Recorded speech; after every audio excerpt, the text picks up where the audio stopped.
آنکھوں پر پٹی باندھ لیجئے، ہو سکے ذبح کرتے سمے محبت پیدری غالب نہ آ جائے، باپ کی محبت غالب آ جائے گی تو ہو سکے آپ کا ہاتھ کانپنے لگے گا، اس لیے ابو جان آپ اپنی آنکھوں پر پٹی باندھ لیجئے، میرے پیر اور ہاتھ کو باندھ دیجئے، چھری چلنے کے بعد ہو سکے ہاتھ پیر میں چھینٹوں تو باپ پر لگ جائے۔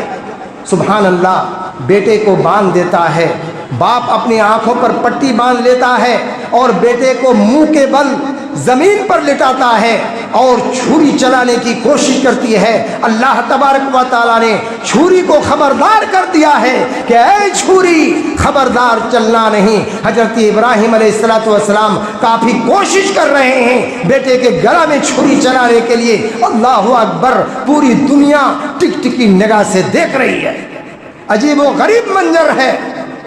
ادھر جبرائیل امین جنت سے ایک دمبا لے کر آتا ہے، اللہ تبارک و تعالیٰ کے حکم سے بیٹے کو جگہ سے کھینچ لیتا ہے اور اس کی جگہ پر دمبے کو رکھ دیتا ہے۔ جب کافی کوشش کے بعد چھری چلتی ہے اور اپنی پٹی کو کھولتے ہیں تو دیکھتا ہے کہ بغل میں بیٹا صحیح سلامت ہے، اسماعیل علیہ السلام صحیح سلامت ہے اور اس کی جگہ پر دمبا کے گلا میں چھری چلی۔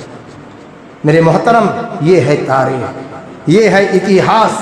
اللہ تبارک و تعالیٰ نے حضرت ابراہیم علیہ السلام کو ہر موڑ پر امتحان لیا، لیکن حضرت ابراہیم علیہ السلام ہر امتحان میں 100 کا 100 نمبر لایا۔ میرے محترم بزرگوں، دوستوں اور بھائیوں، اللہ تبارک و تعالیٰ کو یہ فعل، یہ کام اتنا پسند آیا کہ آج بھی اسلام کے ارکان میں سے ایک رکن ہے حج۔ جو بندہ حج کرنے جاتے ہیں وہاں حج کے ارکان میں سے اس کو شامل کر لیا ہے۔ صفا مروہ کے درمیان چکر لگانا، جو لوگ حج کرنے گئے ہیں، جو حاجی ہیں اس کو پتہ ہے یہ حج کے رکن ہیں کہ اس کو صفا مروہ کے درمیان 7 چکر لگانا پڑے گا۔ جمرہ اولا، جمرہ وسطیٰ، جمرہ عقبہ میں اس کو 7 کنکریاں اللہ اکبر کا نعرہ لگا کر مارنا پڑتا ہے۔ یہ حج کے ارکان میں اس کو شامل کر لیا ہے، اللہ کو اتنا پسند آیا۔ آج اسی قربانی کو ہم ادا کرنے جا رہے ہیں۔ میرے محترم بزرگوں، دوستوں اور بھائیوں، یہی چیز صحابہ کرام نے اللہ کے نبی جناب محمد رسول اللہ صلی اللہ علیہ وسلم سے سوال کیا تھا، ما ہذہ الاضاحی یا رسول اللہ، یہ قربانی کیا ہے؟ تو اللہ کے نبی نے فرمایا، سنت ابیکم ابراہیم، یہ تمہارے باپ ابراہیم علیہ السلام کی سنت ہے۔ صحابہ کرام نے عرض کیا کہ یا رسول اللہ اس سے ہم کو کیا ملے گا؟ کہا کہ جانور کے بدن پر جتنا اون ہے، رواں ہے، ہر اون کے بدلے میں، ہر رواں کے بدلے میں تمہیں نیکی ملے گی۔ میرے محترم بزرگوں، دوستوں اور بھائیوں، یہ ہے حضرت ابراہیم علیہ السلام کی تاریخ، قربانی کی تاریخ، جو مینا کے میدان میں اپنے بیٹے کے گلا میں چھری چلایا تھا۔ آج اسی سنت کو ہم ادا کرنے جا رہے ہیں 17 تاریخ دین سموار کو۔ میرے محترم، اللہ کے نبی جناب محمد رسول اللہ صلی اللہ علیہ وسلم کے فرمان کے مطابق جانور کو اچھی طرح دیکھ لینا ہے۔ جانور کمزور اور لاغر نہیں ہونا چاہیے، جانور عیب دار نہیں ہونا چاہیے، لنگڑا، لولہا، کانا، کان کٹا، سینگ ٹوٹا نہیں ہونا چاہیے، خوبصورت جانور ہونا چاہیے۔ دیکھ کر کے جانوروں کو قربانی کرنا ہے اور خود اپنے ہاتھ سے ذبح کریں گے تو بہتر ہے۔ میرے محترم بزرگوں، دوستوں اور بھائیوں، قربانی سے پہلے ہم عیدگاہ میں جا کر 2 رکعت سنت ادا کرتے ہیں۔ میں برہیٹ سے متعلق میں کچھ باتیں بیان کرنا چاہتا ہوں، چونکہ عیدگاہ کمیٹی کا وہی اعلان ہے۔ یہ تو الحمدللہ بہت خوشی کی بات ہے۔ اللہ کے نبی جناب محمد رسول اللہ صلی اللہ علیہ وسلم کے زمانے میں مردوں کے ساتھ عورتیں بھی عیدگاہ جایا کرتے تھے۔ اگر ہم بھی اپنی ماں بہنوں کو